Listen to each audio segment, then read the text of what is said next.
and we are recording HJM Boxing, your host Harley. And on today's call, we're just going to be talking about the fight happening this weekend, the pay-per-view fight, Dillian Whyte Povetkin. We're going to break down the undercard. I'm delighted to be joined by two good guests, two knowledgeable boxing fans, my mates Harvey and my brother Eddie. How are you boys doing? You all right? Yeah, not too bad, not too bad. How about yourself, mate? Yeah, not too bad, mate. We're working, keeping busy. It's difficult at the moment, obviously, but yeah, we're all right, mate. We're all right. Yeah, we'll get straight into it. Firstly, boys, the Campbell Hatton fight. I think I start the first fight on the card. Ricky Hatton's son, obviously, his debut under Eddie Hearn, Matchroom. Big card to start his professional debut. What do you boys think? Harvey, I'll start with you. You know Campbell Hatton a little bit. I know you obviously followed Ricky Hatton a bit. What do you think of this fight, mate? Or what do you think? Yeah, mate, it's going to be good. I think no one sort of knows what to expect. Obviously, we've all watched a lot of his training videos and stuff. He's in great shape, and it's going to be interesting to see how he performs now because training's one thing and getting fit and being a boxer is one thing, but actually, come your first fight, it's always going to be a bit nerve-wracking. And he's obviously had a lot of sparring and whatnot, and obviously, his dad's Ricky Hatton, as you said. But yeah, it's going to be interesting to see how he fights. I mean, I'm fully behind him. I want him to do really well. So it's going to be good, mate. It's going to be good, and obviously a great undercard to be on. Look at the fight card of the night. So. He can't really get a better card to start with, can he? No, you're right. Definitely, yeah, I agree. I echo that. Eddie, what's your thoughts then? Obviously, signing with Eddie Hearn, do you think he's the right man to lead his career, Eddie Hearn? Yeah, really exciting to see that he signed with Eddie Hearn. I'm pretty sure Eddie Hearn's got some long-term plans for young Campbell Hatton. Obviously, with the name Hatton behind you, it comes with a lot of respect, and he's gonna have a lot of eyes on him in his early stages of his career. So there's quite a lot of pressure on the young lad, to be fair. He's going to come in for his pro debut on a big show on Dillian Whyte's undercard, a pay-per-view show. So he's already going into those big level fights on a big stage more so. So yeah, it's going to be really interesting, and I'm pretty sure if he works hard, gets his head down, sticks in the gym, training up at the Hatton gym, I'm sure, his dad's gym. So yeah, if he gets his head down, learns his craft and starts showing some real potential in his early stages, he's going to be a real big star for British boxing. And it's really exciting to see what he can do in the, I think it's the super lightweight division that he's in. Yeah. So yeah, really excited with this one. And obviously we all know what Ricky Hatton did in his days. So maybe his young son can follow in his footsteps and be really exciting for the British boxing scene. Yeah, yeah, I agree with both you guys there. It's about take your time with him, don't rush him. He's young. I think he's only 18, 19, so he's got to learn his trade and everything. Like you say, a lot of pressure with the name and hype and whatnot, but take your time and we'll see how he goes. And great stage to make your professional debut, so good luck to Campbell Hatton. The next fight we're going to go into, the heavyweight fight. Obviously, all us guys, we know him quite well. He's from our area. Fabio Wardley. He's fighting probably his toughest fight of his career against former world title challenger in Eric Molina. He's fought the likes of Anthony Joshua, did quite well against Deontay Wilder at times, had caused Wilder problems. We were talking a bit off air about this. The odds are quite high on Eric Molina, 10-1. We were a bit like, we thought they were quite high on him. So, but no, we'll start with you, Eddie, with you now. What do you think on the fight, mate? Fabio Wardley, Eric Molina. Yeah, Eric Molina, Wardley. It's a great fight for Fabio. Obviously, being from Ipswich as well, it's quite great for us to see a guy from our area doing well in boxing. We've never really seen that in our area. A lot of fighters come from sort of London area, Manchester. So it's great to see a Suffolk lad doing well in the sport that we follow and love so much. So yeah, when I break down the fight, Molina's proven at world level. Obviously, he's never won a world title, but he's had 2 challenges for a world title, which proves that he isn't a mug in the game. He can fight. He's had, I think, 5 or 6 losses, only to the likes of people like Wilder, AJ. I think his recent loss was Hrgovic. Yeah. So he's come up against the best in the division and he's come up short. So obviously, he did well in some of those fights, got knocked out early in some of those fights. So, yeah, he's not performed the best at that stage, but Fabio Wardley's not on that stage. Fabio Wardley's an upcoming British prospect. He's he showed a lot of potential. Don't get me wrong. He looks sharp. He looks in great shape. He looks strong. He looks slick, and he's been sparring some prospects. He's sparred some really proven professionals like Usyk. He's sparred Tyson Fury. So, you know, Fabio's had a lot of experience in sparring, but when it comes to professional fights, now it's time to step up. And yes, it is quite an early fight for Fabio to be fighting Molina, but I feel like he's being fast-tracked, and it's great under Dillian Whyte. And I think Fabio will win this fight. I think Molina is 38. I think he's coming to the end of his career. He's been inactive for about a year and a half. And I just think Fabio's too hungry, too young, sharp, powerful, and explosive. And I think he'll make light work of Molina. But you can never write off the heavyweight division. And Molina, he's been around a long time. He can throw a punch. So as long as Fabio takes his time, gets some rounds under his belt, and warms himself into the fight, I feel like he'll make light work of Molina and dispatch of him within 4 or 5 rounds. Yeah, no, fair comment. And Harvey, this is his 11th fight, Fabio Wardley. He's fighting a former world title challenger, like Eddie's mentioned, highly experienced.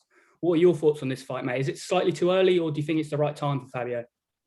I mean, yeah, you could say it's a tad early in his career, but at the same time, I think he does need that step up. You know, I think when you look at his last few opponents, he's just made it look so easy that you think that he is ready for the next level. And I think he couldn't have really picked a better opponent than Molina, to be honest, for this fight in his career, because as we've seen, Molina's, you know, like Eddie was just saying, he's fought some big heavyweights. You know, I mean, he lasted 9 rounds, I think it was, with Deontay Wilder. You know, that's for me, the biggest puncher there is in the heavyweight division. So if you lasted 9 rounds with him, you're doing something right. You know, Anthony Joshua a couple of years ago, obviously, you know, made it look like a easy night's work. But again, you never know in the heavyweight division. There's some big punchers. Fabio is obviously, he's got a serious potential in his career to be up there with the best. You know, from what we've seen so far, he's a very talented heavyweight. I think it's going to be good to see in this fight, you know, where their flaws are at for him, because, you know, there is still room for improvement for him 100%, and he'll get that in these fights. I think Molina's obviously 38 now, nearly 39. It is late in his career. I don't know if he'll be able to keep up with the power and speed of Wardley, to be fair. I think what the bookies have got at is wrong, to be fair. I think you know, we were talking about it earlier. I think they are underestimating Molina a lot. The guy's fought some very, very good heavyweights. So to put him at, I think I've seen 10-1 today is a bit crazy personally. But with that being said, I think the way Wardley's composed himself in recent fights, you'd fancy him, wouldn't you? But he's never fought someone that's fought the likes of Wilder, Joshua, you know, people like that, Dominic Brazil. He's not fought heavyweights like that, nowhere near it. So it's going to be a step up, mate. It's going to be a step up for me. I'm actually looking more forward to that fight than the main event. You know, obviously a Suffolk boy, we're all backing him. And I want to see him do well, and I want to see him win, of course. Do I think it's going to be an easy night's work? No, I generally don't, and I think that's probably going to be a good thing for him this early on. You know, he needs a good test. He needs to take some big punches from a guy like Molina. What surprised me actually was from Molina was that he didn't sort of come out and say, "Oh, I'm going to knock this guy out," or nothing like that. Did he really? He had a good amount of respect for him, which shows how appreciated Wardley is in that heavyweight division at such a early stage in his career as well. So fair play. I'm really looking forward to it, mate. I really am. Yeah, I agree with both you lads. I think Eric Molina at this stage of his career, it's good matchmaking from Eddie Hearn and obviously the team. Dillian Whyte manages him. I think they've done a good job getting Molina at this kind of stage, because I think it could go rounds. Like you say, I think the price is quite heavy at 10-1, but I still expect Fabio to win. I'd probably still say he stops Eric Molina, but I'd say later on in the fight. But no, it's a good fight for Fabio at this stage of his career. And yeah, he can only improve from this, and hopefully, most importantly, gets the W, because heavyweight boxing, like we all know, one punch changes anything. So Eric Molina's a live dog in there, so you just got to get him out of there or do a job on him and get the job done. So yeah, I totally agree with that. the next fight we're going to talk about then, Chris Congo Mckinson, both undefeated welterweights. One's 12-0, 7-0 KOs, Chris Congo. The other, Mckinson, 19 fights, only 2 KOs. He's not really a heavy puncher, but Chris Congo, I'm quite high on myself. I think he's a good, talented fighter. Obviously, he hasn't had too many fights. He hasn't obviously stepped up a bit, but I think he's underrated. What's your thoughts, Harvey? He's obviously in the mix with the Florian Marcus, the Conor Benns. What do you think, mate?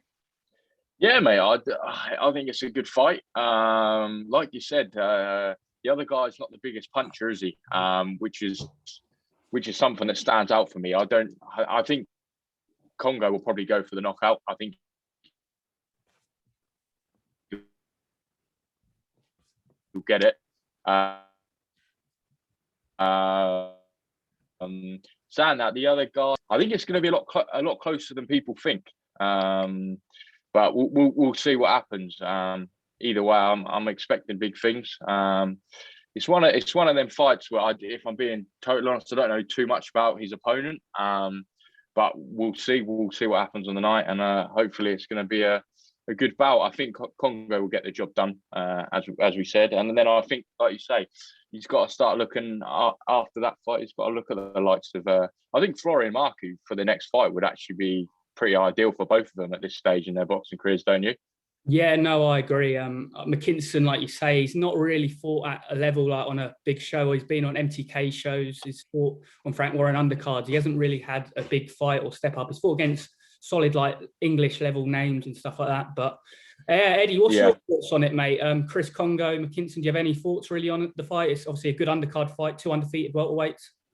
Yeah, well, not too much to say on this fight for me personally, but obviously Congo under Dillian Whyte's management, so you always know that there's a future star or a prospect in there, because Dillian Whyte, he tends to manage fighters that have got some vision and ambition in the game.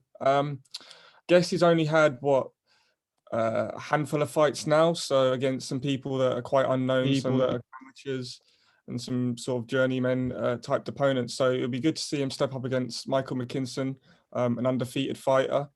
And yeah, let's just see where he can go from here. And I'm pretty sure he'll get an easy win here against Michael Mckinson, because I think Congo's got a lot of talent and a lot of potential. So yeah, I'm looking forward to seeing him make light work of Mckinson and then push on in his career. Yeah, I've got Congo by KO. I think he punches too hard, and I think this Mckinson, he hasn't really proven himself. He's a good boxer by all accounts. I've seen bits and pieces of him, but there isn't a lot of him. He hasn't really stepped up, so he's very unknown. I think Congo, a lot more people rate, and I think Congo will get the job done, I believe, anyway. But the next fight we're going into, I think it's the co-main event. It's a good fight. I wouldn't say it's a brilliant co-main event, but it's a good British fight. You've got Ted Cheeseman, who's always in wars. We've seen him against Sam Eggington, Fitzgerald. He always gives a good account of himself. Not the prettiest boxer, but he's very tough and rugged. You've got JJ Metcalf, a good fighter, undefeated, 18-0, I think. Yeah, 19-0. No, sorry, he's 21-0 even. Sorry. He's got quite a bit of experience. Obviously, he hasn't stepped up either. He hasn't really had that big fight like a Cheeseman to see where he's at. But two good fighters. I think it's not for a British title, but it's a kind of British title type fight. What's your thoughts on this, Harvey, mate? You think it'll be a war? I think we're in for a war. I think this will actually be the closest fight of the night, personally. I think, well, you can see by what the odds are saying, it's really close. Like you say, the only question is, has he fought someone of Ted Cheeseman's caliber at this stage in his career? He probably hasn't yet. Like you say, he's fought Eggington, had wars with them and whatnot, and I think this fight's going to be good, to be fair. I expect it to be very close. Whether there'll be a knockout or not, we'll see. I think it's one of them that could go the distance, and it could be a complete and utter bloodbath, But yeah, it's a good fight. Like I say, that Metcalf is undefeated, right? Yeah. So that's that in itself is a statement. It's going to be a tough opponent for Cheeseman. I think if he can get him out there, he's done a very good job, you'd say. I'm looking forward to it. Like I say, for me, it's going to be the closest fight of the night in terms of the caliber that they've both got. They've both got good punching ability. So I think we're in for a brawl in that one. I really do. I'm expecting that to not let the fans down on the card as well. Yeah, I think it's a 50-50 really. Yeah. You can argue, obviously, Cheeseman, he's more experienced, but then again, he's had a lot more wars, and JJ Metcalf's the fresher fighter, so maybe that might play a factor. If you had to make a prediction, Harvey, what would you say in your opinion? I have a feeling Cheeseman's going to knock him out, if I'm being honest, but I really wouldn't be shocked if it's the other way around. I'm going with Cheeseman, but like I say, I wouldn't be shocked if it could go the other way around completely. And like you say, he's fresh. That's the thing, you know. Cheeseman's obviously had the wars before, but Metcalf's fresh, so we'll see, won't we, man? But yeah, I'm going to back Cheeseman, but like I say, it could go either way, that one. Yeah, and I think the betting odds suggest it's a 50-50, really. Eddie, what's your thoughts on this, mate? Do you have a slight favourite, or yeah? Ted Cheeseman, the big cheese, that's what they call him. He's a good fighter. I love watching Ted Cheeseman fight. He's always in wars, and who doesn't love to watch a war? I remember him in mid-lockdown headlining Fight Camp in a massive fight with not a massive fight in terms of draw, but within boxing, everyone knew it was a big fight in British fighters. So yeah, no, he's always in wars, and he got a narrow win against Eggington. A lot of people thought that could have gone the other way. But yeah, so he lines up against James Metcalf, 50-50 fight. I'm probably going to go to Cheeseman because he's got the experience. He's been in wars and he can brute a war and he can get through to the other end. So yeah, I'm going for a Cheeseman win, and I'd like him to get through that so we can get the Eggington rematch on, because we all know that's a fight we all want to see. We want a crowd in front of that. Get that somewhere like Wembley Arena or potentially at the O2. Get a big crowd in there. That'd be a good fight. And yeah, hopefully I reckon the Cheese will win. Yeah, I think this is a good domestic fight myself. Like you guys have mentioned, there's a lot of things you can take into account. Obviously, Cheeseman's experience, which he is experienced in terms of he's fought good British fighters. He's fought Fitzgerald. That was a close fight as well. Obviously, other side he lost, but a lot of people thought he actually beat Fitzgerald. Like you say, Eggington, a close fight, a good fighter, Eggington. And JJ Metcalf, he's a guy who's been on undercards. He's fought a few okay names. He's fought Wellborn, hasn't he? Jason Wellborn, who's a solid name, I suppose. I think he was a bit past it. He hasn't really had that step up, but he's fresh. In my opinion, I agree with you guys. I think Cheeseman will just edge it. I think on points, a close decision. It could go either way, but there's potentially good fights for the winner or the loser, because you've got Anthony Fowler, you've got Fitzgerald again, like I say. So there's some good domestic. You've got Hamza Shiraz, who I quite like, a good young fighter. He's with Frank Warren, I think. So yeah, there's some good fighters out there at 154, and this is a good fight. But yeah, it's a good co-main. It'll be a good fight on the night. I believe this might be one of the fights of the night. So yeah, we'll see. And of course, now we're going into the big fight. A lot being talked about this fight. I'm undecided really still on this fight. I think it could go either way. I think obviously Dillian Whyte trying to redeem himself, trying to get revenge against Alexander Povetkin, of obviously 5th round knockout after dominating the fight, you would say, before that. 2 knockdowns around before, getting knocked out in the next round. Pretty mad, really. I'll start with Harvey, mate. What's your breakdown and analysis on this fight? It's a great fight, really, because I don't really have a clear idea how this fight will actually go, mate. Yeah, obviously biggest fight of the year so far. I think it's safe to say that. It's the one we've all been waiting for. We've had to wait longer than we wanted to in the end.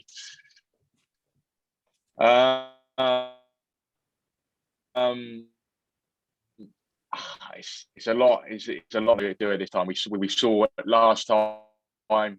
He did dominate at times in that fight. But that is the thing with heavyweight boxing, you know, and that's the thing that worries me about Dillian Whyte, mate. His defensive work is not always there or thereabouts. You know, we saw it in the last Povetkin Dillian Whyte fight.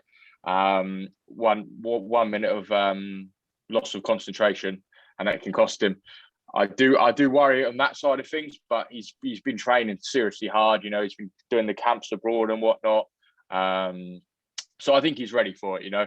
I think that extra time's probably done him even better. Although, I like Eddie Hearn said earlier on, Povetkin had COVID and whatnot, so that's giving him that extra time as well to prepare for this fight. Thing is with Povetkin, I've always rated Alexander Povetkin. I even rated him, you know, against Joshua and people like that.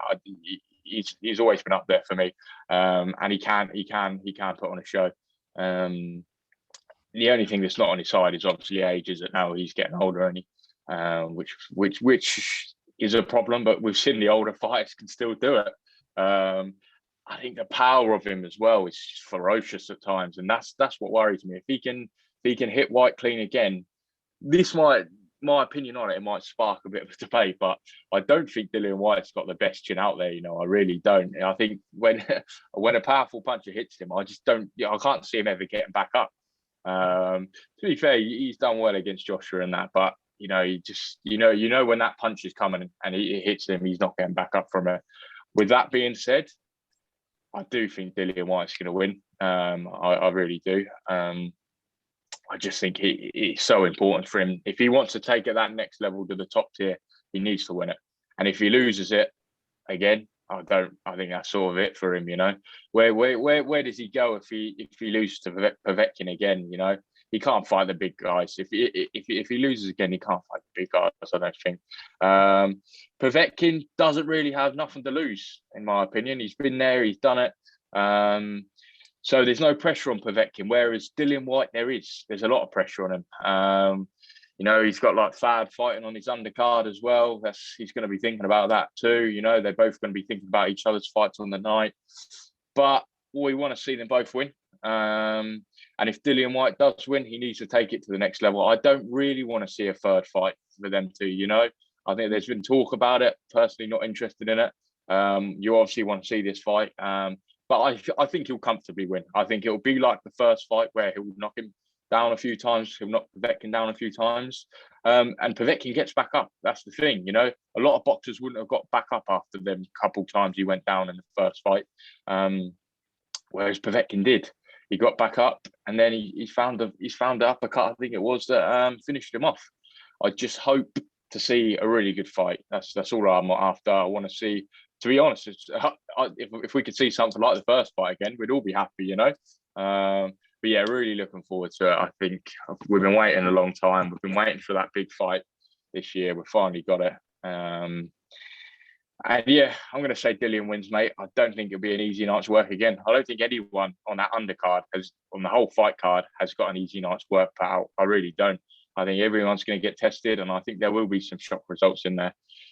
I think the odds are there or thereabouts. I think people are underestimating Povetkin again, though, because of age, because of COVID. I think they're underestimating. I think if he finds that punch again and Dillian Whyte's open to it, that's lights out, it's game over. Hopefully he wins. But like I say, it's hard to call again. But I think we're going to get a good fight, and I hope we see that next level performance from Dillian Whyte. I hope he just completely outperforms him and outclasses him. That's what I hope to see. After all the training camps and whatnot, I think we'll get it. I really do. I think we'll see, arguably tomorrow, Saturday, apologies. I think we'll see the best Dillian Whyte performance you've seen. Yeah, no, excellent analysis there. Really good breakdown. Eddie, is Dillian Whyte's career on the line then on Saturday, do you believe? Right, Dillian Whyte, where do I start with that guy? So firstly, let me put out there, I think Dillian Whyte's one of the most entertaining heavyweight fighters on the planet. I've been to quite a few of his fights, but I just think his decision to fight Povetkin was the worst decision he made in his career. I'll tell you why. He's one of the luckiest fighters, heavyweight fighters, who he's got a world title challenge, I think, in any division. He got through. Chisora won, luckily, could have gone either way, didn't lose that. Parker got through that by the skin of his teeth. Got through Chisora too by that wonder left hook that he brought out from the heavens to knock out Chisora, who was winning the fight on points.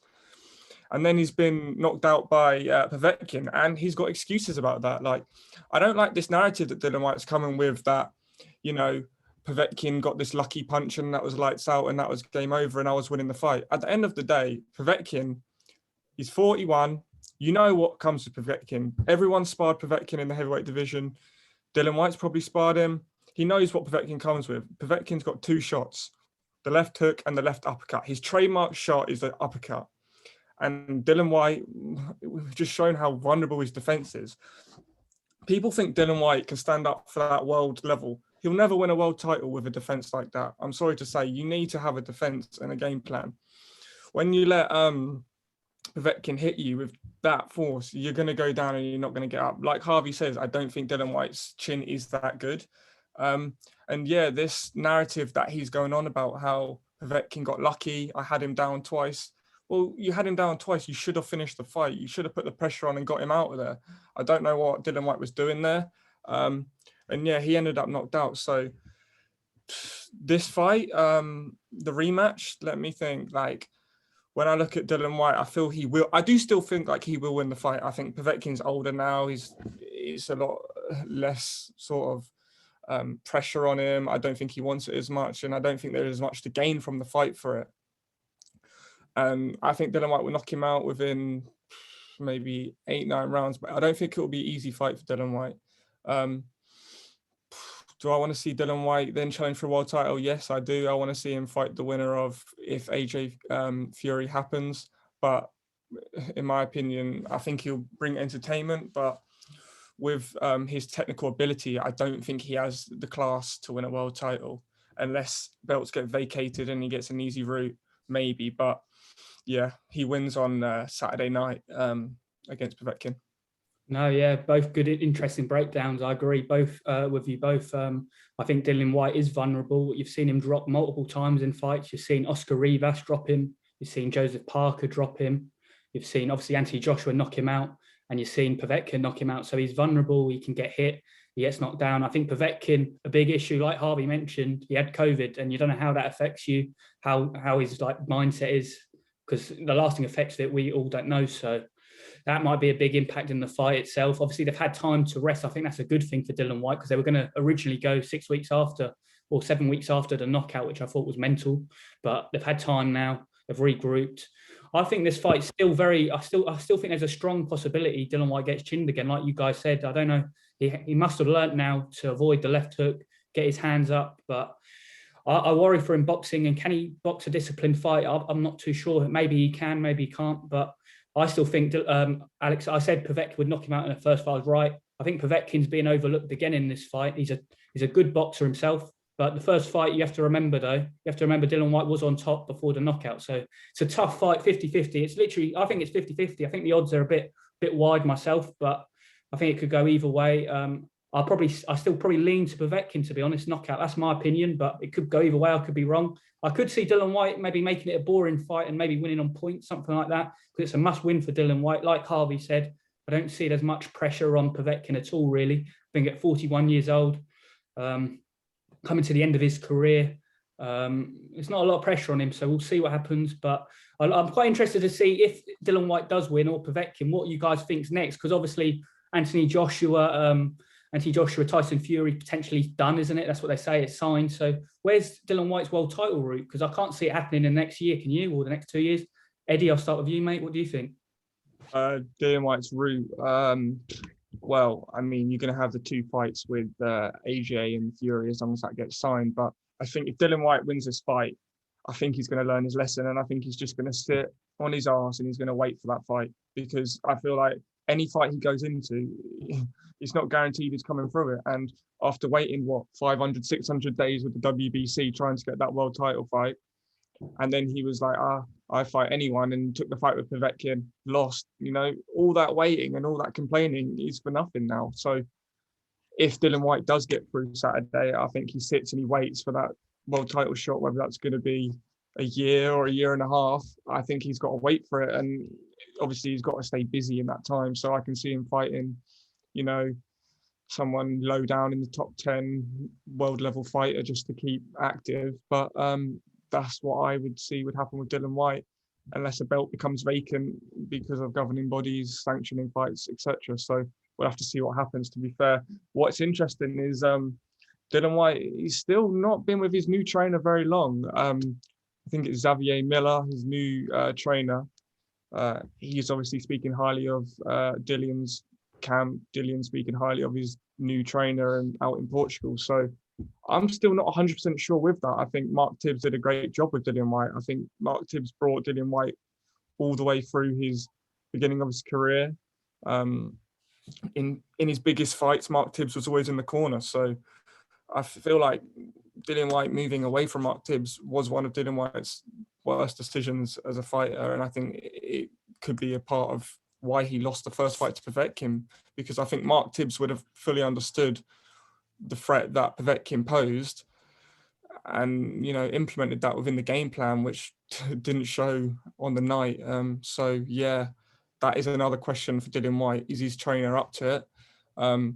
Has he got the game plan right? And it'd be interesting to see how he comes out on Saturday night, whether he's going to be explosive or if he's going to, warm himself into the fight, get a few rounds under his belt and work Povetkin down and tire him out, because he's the older man. He's had COVID. So let's see how those things affect it. Dillian Whyte is still fresh. It was a clean knockout, so he didn't take a lot of punishment. Although it was a knockout, he didn't suffer a lot of damage, which is important. So yeah, let's see how it happens and what happens in the fight. And I do think Dillian Whyte will come through it, however, and push on for that world title fight. Yeah, and the same with you, Harvey. What do you see if Dillian Whyte is victorious, the landscape for him? Because I think it's going to be difficult for him to get a world title shot, definitely this year and potentially next year. What do you think, mate? Well, for me personally, I think Joshua Fury, that's going to drag on for at least a year and a half, 2 years. Let's be fair. By the time they both happen, it's going to be 2 years. We've got the pandemic still sort of happening and whatnot in it. So I think we're looking at about 2 years before he's going to get the chance, realistically. I don't think he can be out the ring for 2 years, personally. I can't see him doing that or wanting to do that or waiting around. For me, I really want to see Deontay Wilder fight Dillian Whyte. I think now Wilder Fury's off, or I'm pretty sure it's off. We still don't really know about what's happening with that. I don't think it's going to happen now. So Wilder is in sort of same position Dillian Whyte's in almost. He's obviously had a big loss to Fury.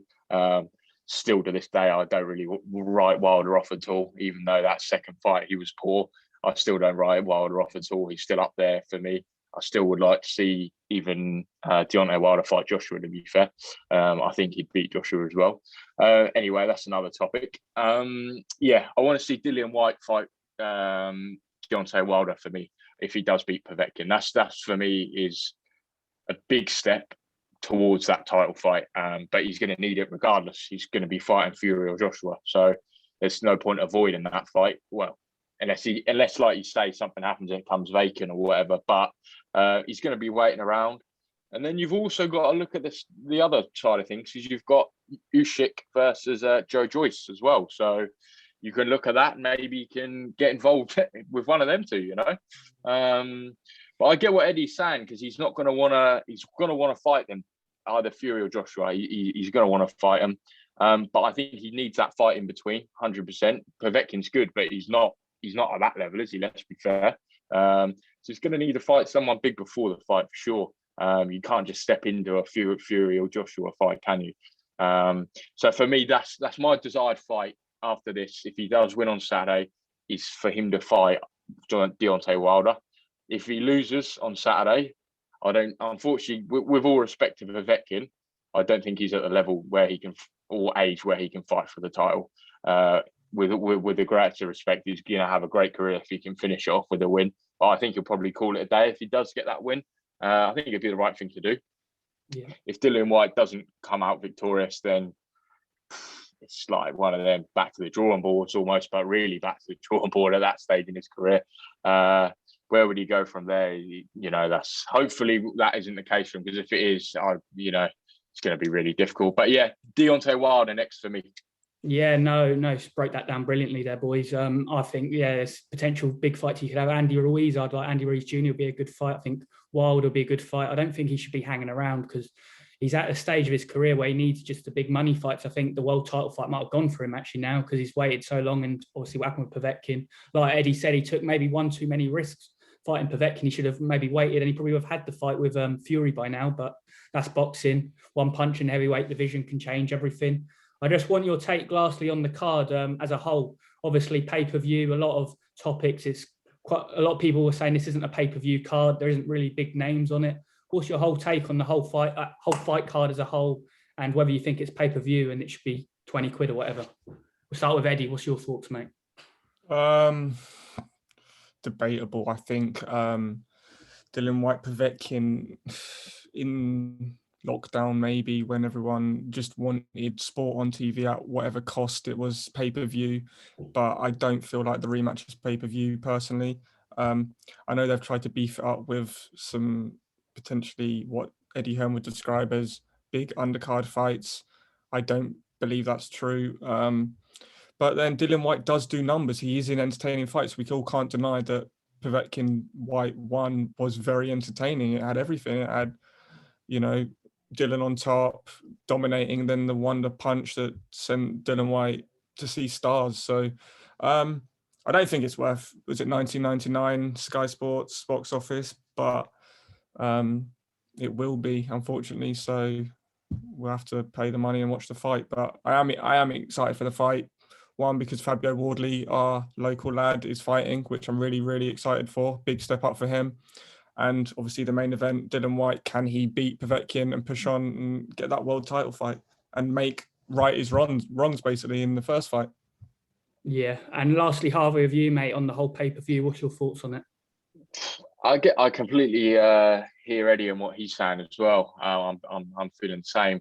But then you look at some of the pay-per-view nowadays, and there has been a lot worse than it, hasn't there? In when you look at it, in fairness, I think it's Chisora, Joseph Parker. That's going to be pay-per-view, isn't it? You look at that undercard, well, that's probably even worse, wouldn't it? So, I think having Campbell Hatton on has made it pay-per-view. Like if it was just the Wardley and Molina fight, and then I suppose you got the Cheeseman fight as well. But I think having Hatton's son on there is sort of like, oh, that's definitely pay-per-view now, because we've got someone. I think he's fighting at I don't know if is he the second fight in, is he Hatton, or is Hatton starting the card, or is he like second or third in, is he? I think he might be one of the first or second fights. Yeah. So yeah. Without him fighting, you'd say, oh, probably not. But because I know it's just a name, isn't it? And I think that's what's kind of brought it. I think as far as undercards go, it's one of the better ones we've had for a little while. That the Molina Wardley fight itself is a big fight. I think that's. I don't know if that's just because we're from Suffolk and that maybe we're big at hyping up. But I'm pretty sure Edi Harvey actually said this afternoon, I don't know if you watched it, like the press conference and stuff and the face-offs, he actually said that Wardley is in England the most up-and-coming heavyweight for him, the most exciting prospect. So, I think £20, you're going to pay for it. We're in lockdown. It's something to watch, and it's a big night of boxing. So pay-per-view nowadays, let's be fair, always takes the piss. So we're going to pay it. We're going to watch it. But yeah, let's see what happens, boys. I'm looking forward to it. Yeah, no, I echo all you said there. It's the market we're in now, I'm afraid, of pay-per-view. There's good fights on the card. I still think there needs to be a bit more value. But like you said, it's more designed for the casual fan, like the football fan type thing. After, like you say, Campbell Hatton, Man City, it's like bringing all the names type thing. So I understand what you guys say totally there. All right then, lads. Thank you for coming on today. Been an excellent guest. Great debate and great, obviously, knowledge on the sport. So thank you very much for coming on, boys. Appreciate it. See you soon, guys. Take care, boys. See ya.